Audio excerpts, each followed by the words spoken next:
Hello guys, kumusta kayo? Ngayon papakita ko sa inyo kung ano yung epekto, no? Kung ano yung epekto ng malakas na hangin, ng bagyo sa saging. Yung hindi nabuwal, no? Yung naputol lang siya, yung ang katawan ay bali. Tingnan nyo to. 'Di ba? Ang linggit ng bunga. Makikita nyo yan. Ayan, no? See? Ganyan ang sitwasyon ng saging kapag nabalda ng hangin at kapag naputol yung katawan niya. Yung bunga, ang laki ng epekto sa bunga. Ayan pa, oh. Biruin nyo kung gaano kalaki yung puno niyan. See?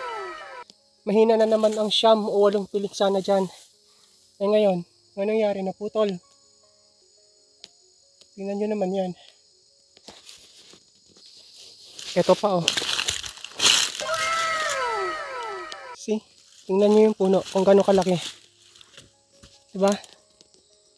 Napakalaki ng epekto sa katawan ng saging kapag nababalda ng hangin. See? Gaganda pa kaya yan? Eh wala nang mga dahon. Diba?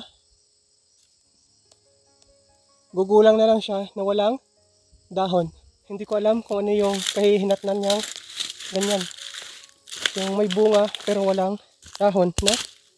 So, let us see kung ano yung magiging resulta niyan kapag yun ay gugulang nga ba. So, yun lang guys. Thank you for watching. See you on our future vlogs. Bye!